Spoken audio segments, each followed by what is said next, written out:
Welcome back, everyone, to another State of the Community address where we've got more powerful leaders talking to us about where Atlanta currently stands, or all of Georgia, rather, stands in this community advancement. We have the Dr. Laquata Sumter here with us today. Hi, Doctor. Hello. Can you first start off by telling us a little bit about yourself and why you are perfect to talk about this topic of education and technology advancement? Of course. Well, as she said, I'm Dr. Laquata Sumter. I have about 20 years in technical work in higher ed and in K through 12, from teaching STEM education. I'm an electrical and computer engineer. I also teach programming, how to take a computer apart, how to put it back together. Anything in the tech field, I can about tell you enough to get started, and then you can take it from there. Thank you, Doctor. Also, for those that are watching, Doctor is a part of our mission here, this grand community project that we have to build this community innovation center. She has accepted the calling to be our CTO in this process. So thank you so much for your work in that area. As we continue to move forward, one of the things that we've been talking about in the world of education is just what are the challenges that our youth are facing right now when it comes to technology, when it comes to education, like in your expert opinion, what are the things that they're going through? Oh, well, I could say for in education, we look at the equity in access. A lot of the communities or counties don't have the same amount of access that they have in another bigger city. And if we just look at Georgia from the north to the south, or even mid Georgia, we look at some of the cities, the counties in mid Atlanta to South Georgia, they don't have the same access when it comes to technology. So they're not getting the same, they're not getting the same education. Some students have been introduced to the new technology and some students haven't. Even when COVID happened, we saw that many of the schools that we thought were one-to-one technically wasn't one-to-one. They were actually one-to-one class. So that you could see that there's a big gap there in providing the equity in just materials alone. I'm so familiar with that, and I hate to say it that that is just all across the United States. I once was in New York, and I was a technology teacher there. Shout out to Excel Charter School. All my kids probably are watching this right now, but they know because we built that tech program together, right? Like there was no technology-based education program until Miss Life came along and taught them how to use a computer, and we did that for about 6 years, and it was great. But when the pandemic hit, what happened to the rest of the schools? Like they didn't have the same Miss Life at their school that was going to teach them how to use a computer. So a lot of our schools, if not most of them at that time, weren't turning in homework, weren't hitting Zoom. Our parents did not feel, our parents and our families did not feel like they were able to equip with this technology age. So definitely across Georgia, that is a problem, right? We want to Yeah, create definitely. fair and equal access to technology because let's be real, it is a 21st century right. Like there's Right. Yes. I just feel like internet. I just at one point I just felt like everybody had internet, but when the pandemic hit, we really saw that like everybody does not have the internet or access to the internet. There were schools that were giving out hotspots because students didn't have internet at home, and I was like, who does not have the internet? That just was. I was so lost and confused because I just thought that was a normal. I thought internet at home was a normal, and come to find out it really wasn't a normal. Yeah, and you know what? That always I hate to say it this way, but it speaks to our own privilege, right? To even have that thought, like, oh, everyone just has internet. And they don't, Yes. right? Like what do we do then? I remember being creating that technology program and that curriculum. And as a teacher, you have these different standards you're supposed to follow. Well, there is no tech standards to follow if you're creating your own course. And then, this aspect of giving homework. I was in middle school and I knew that some of my families did not have internet. So I was not going to give them homework. And that's something that I stood true to. Shout out to Excel Charter School and my principal at that time, really saying like, hey, we can't fairly give these kids homework because not everyone has the same access to technology. And I can remember Right. being a kid, right? And this is when I'm going to date myself here, but this is when computers and stuff just started being a part of our daily lives. And us getting this computer homework, and I'm like, yo, my mama don't let me use the computer because we don't even know what that is. and the teacher saying something like, "Oh, well, the library. You have to go to the library and use it." What Yep. does that mean, and how do we support that? So that throws me back into my next question, which is how can we foster a more inclusive and learning environment for these type of students?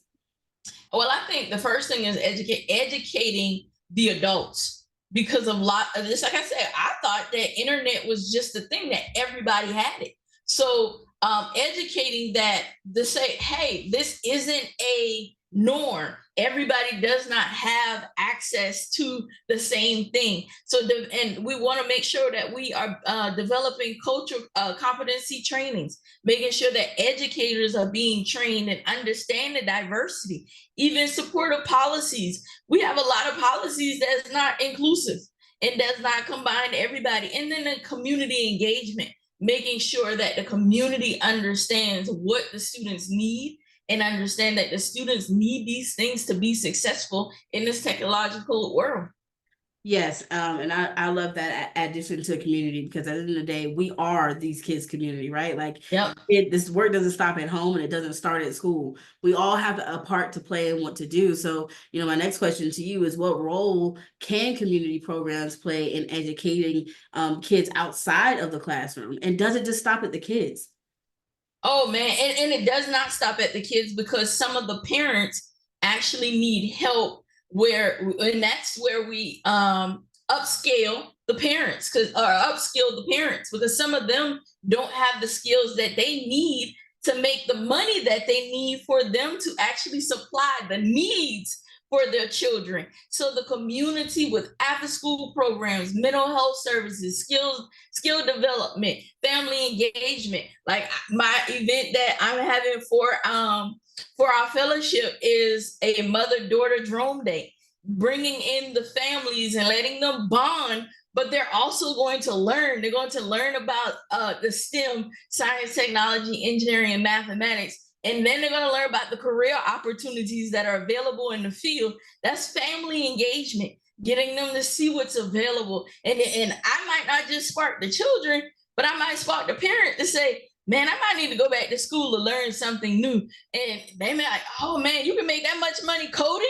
Oh, I might need to go learn how to code. I might need to learn how to learn programming languages. So teaching them those things in family engagement, community outreach, just you have to get the community involved, and the counties and the cities have to come up with a plan to help. Oh, you just to put a charge on them counties and cities, like, y'all got to do something about this. They got to do it. It's not just the school. The school is to educate the students, is true.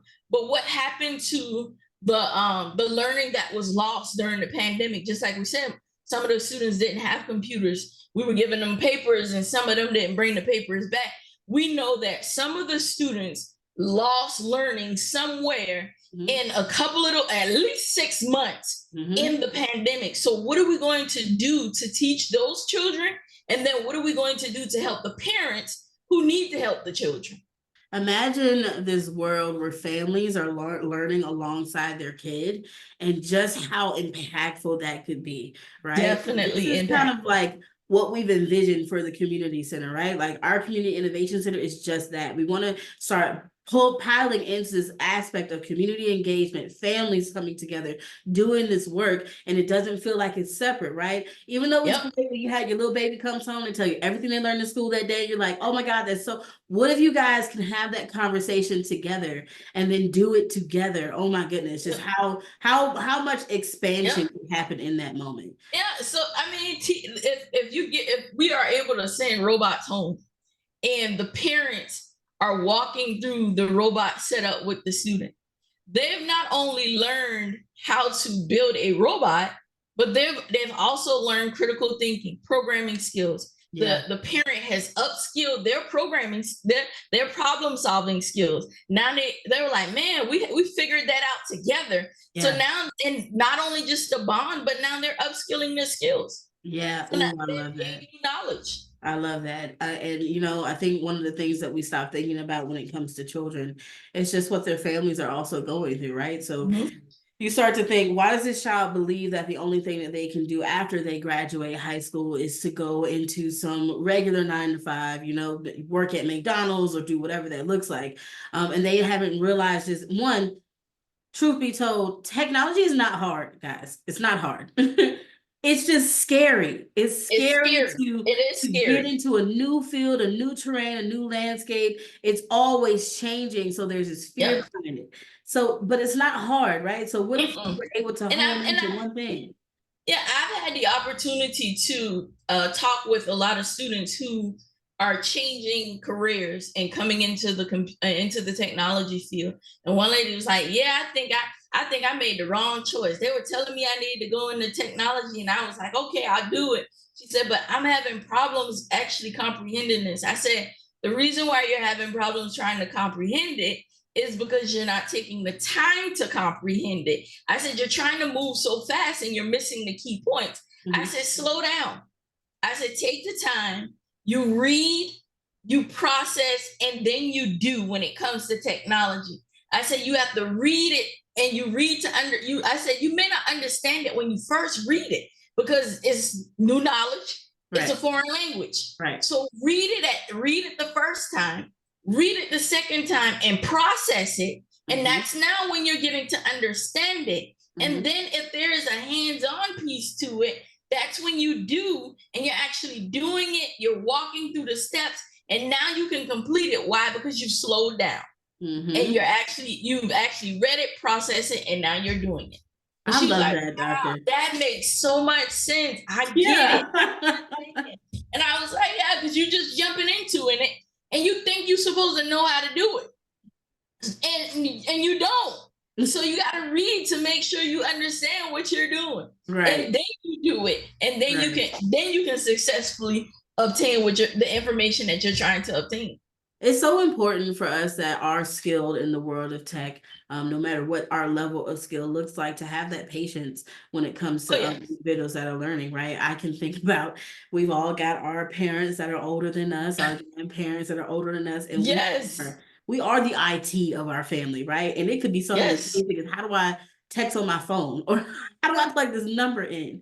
When I first Patience is so key. Yeah, when I first started teaching, I started teaching at the technical college at 23. And my mom was the one who told me, don't treat these individuals not like people because they are people. Hmm. And she said, and treat them like you would want somebody to treat your grandmother or Hmm. your mother. Because I had 50, 60-year olds in my class. And at that age, at 23, I'm thinking that these people should know because they're older than me. Right. But when I talk about the mouse on the computer and they start looking around because they didn't understand that the mouse was the actual device Yeah. that they used to move the computer, that's when I was like, okay, so they really don't know. And then I understood what my mom was saying as treat them as you would want somebody to treat me or your grandma. And I was Hmm. like, well, I want people to treat my family, with respect. And Hmm. if it's my mom out somewhere trying to learn something, I want them to be able to break it down to her for her to understand.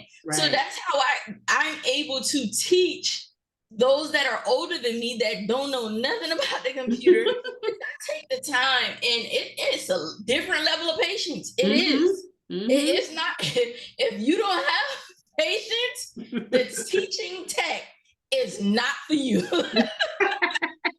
we're we're Sometimes in you a gotta whole be other field of people now. woosah. Yes.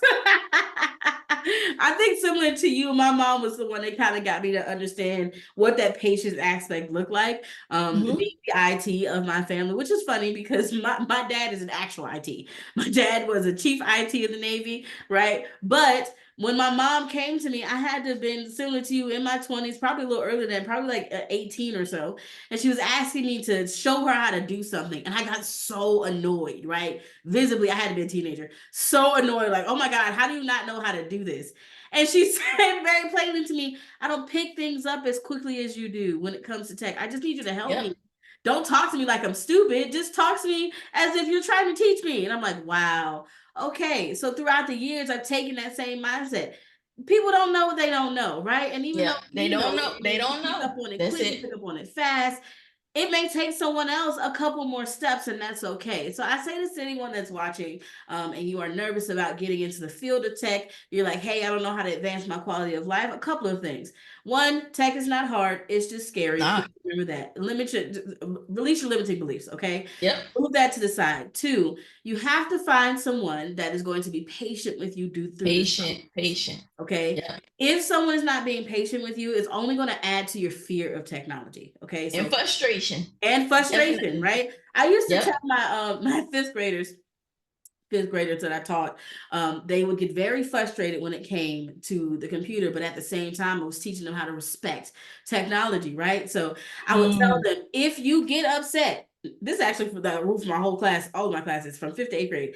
If you get upset, make eye contact with me, look at me dead in the eye, and just slowly close your laptop, and I will know that you need a break. You need a minute. Right? Yes. And Yeah. it's You need a minute. okay. You need And a I'll minute. tell you guys, and I'm sure Doctor can attest to this, even those as skilled as us, our technology just before this meeting, my internet just decided it was not It working wanted. anymore. I can't even find the remote to the lights, and I just redid the office. Like I made this nice little, the spaceship type deal going on in here, and I'm like, well, where is the remote to the lights?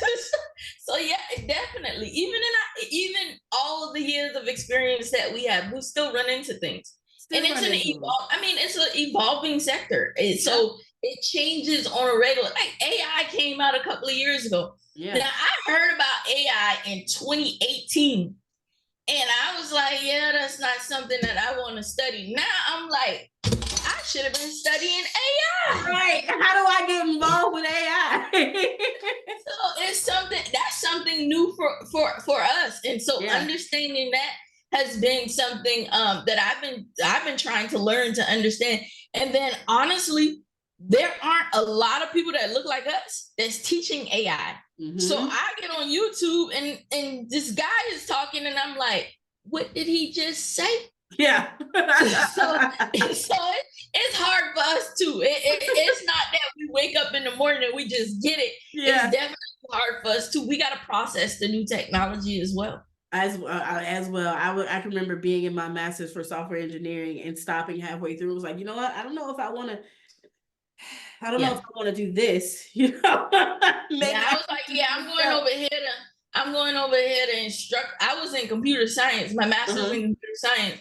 And I was like, yeah, I'm going over here to instructional technology. Yep. I think that's where I fit. So yeah, we're gonna take these nice little these two classes with the 6 credit hours and use them as electives. Right. We all have our bouts when it comes to tech. So, Oh we yeah, say that to the definitely. audience just to say that no matter what level of skill level you're at, you're always going to run into issues. But your mindset has to change with how you accomplish it, right? So, Yeah, I'm a lot more a patient growth with myself now. yeah, a growth mindset is definitely what's needed. Yeah. You have to work on the mindset before making any transitions and trying to learn anything. You Yeah. have to have the mindset that I'm going to obtain this, I'm going to achieve, and I'm going to be successful with it. Yeah. And once you have that mindset, is now putting your vision into actual play, building out the strategy to get to where you ultimately want to go. So once you get that mindset, figure out your strategy and make it happen. Also understand, guys, that there are so many non-tech roles to break into in the Oh, yes. industry.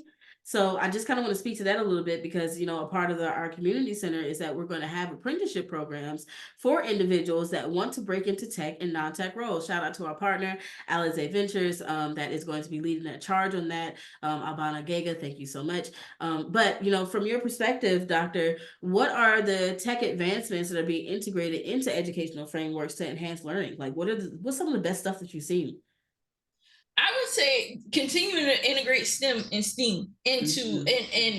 and that's actually cross curriculum. Mm-hmm. So integrating the technology into a social studies class, Mm-hmm. integrating the technology into a science class. You crossing across these different paths where we're putting all of this together to build I would say a person that can understand different parts and pieces because you got those soft skills that you got to still be able to have.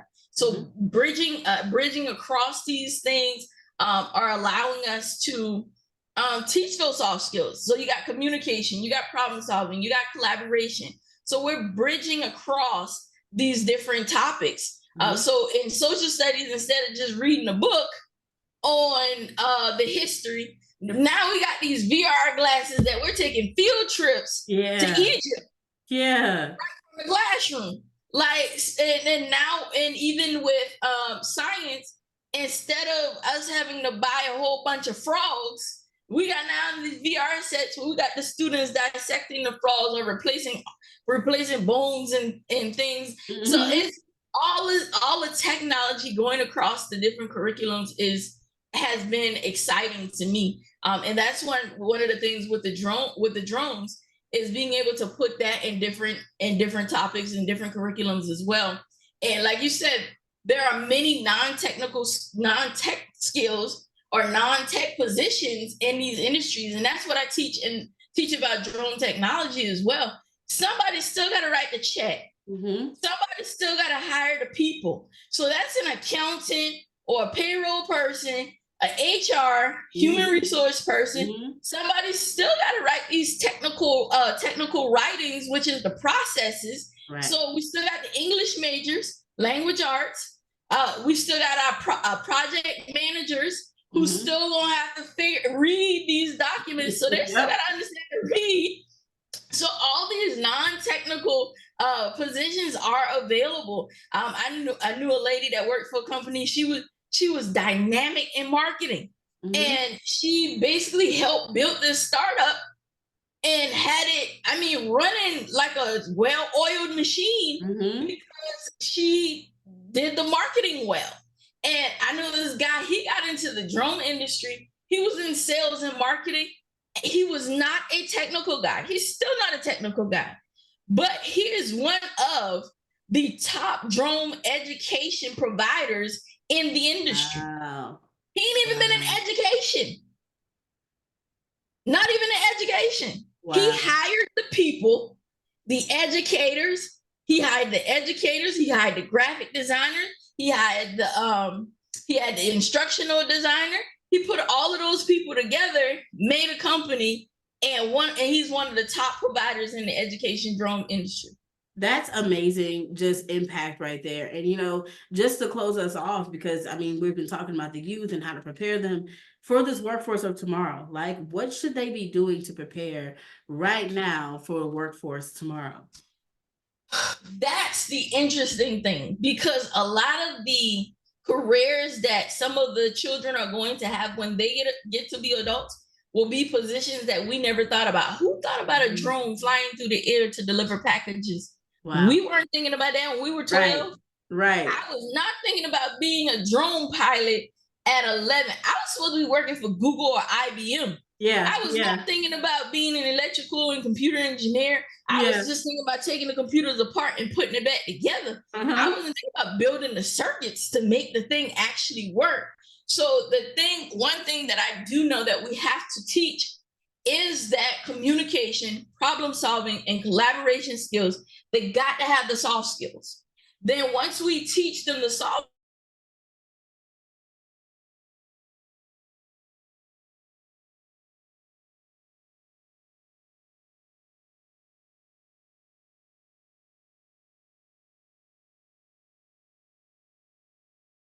apprenticeships, career exploration opportunities, that we're getting them into these different companies, and they can see how people are actually working in their day-to-day now, and say, oh, so that's how we're going to need to work when we actually start working.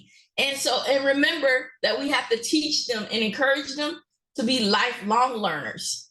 That just because you got this piece of education and you got this degree does not mean that that's going to take you all the way through, because things are going to change. The career opportunities are going to change. And so you have to continue to learn. You have to continue to adapt to the changing job market. I love that, doctor. In summary, there's more than one way to get to the bag, okay? But at the end of the Hey, day, you need the skills that every a human being needs, which is how to talk to one another, how to mm-hmm, communicate with one another, how to work as a team, how to go out and seek the help if you don't already have the help available, right? exactly. I love this conversation so much. You've given so much insight, doctor. Tell us how to find you, how to support you. Tell us about your organization, what you do, and just how we can get involved. Well, we're working with Focusing on Me, and Focusing on Me has a brand, Steam Through Drones. And Steam Through Drones is our that's all that's we're giving it our all right now. Steam Through Drones, we're and our main mission is to provide educators, facilitators of different organizations who educate children, provide them with the resources to teach STEM and STEAM through drone technology. You can find us on Facebook. You can find us on all the social media. You can find us on all the social media with Steam Through Drones, and the through is THRU. And we're also at steamthroughdrones.com. And we would definitely love your support so we can reach more students and be able to supply teachers with the curriculum, the drones, and the training that they need to implement the cross curricula of teaching our children about the drone technology. And the new thing that's coming out that's a hot topic that not a lot of us are talking about is advanced air mobility. That's a Mm. hot topic. So being able to teach our children about the uncrewed aerial systems gives them that open eye as well to be able to understand advanced air mobility when it really becomes a hot topic. I love that, doctor. Thank you so much for your time today. Remember that community is currency, so any little dollar amount counts to help with this mission. We want to support you and your goals. We'll have her contact information somewhere on the screen so you can get to that. But thank you so much for tuning in. Thank you for the Everyone else opportunity. that's watching, we will be having the State of the Community address all week long so you can learn all about the landscape here in Georgia, specifically Atlanta, and how you can get involved in impacting your community. Remember that we need you. We love you. Thank you so much for your time. Bye, guys.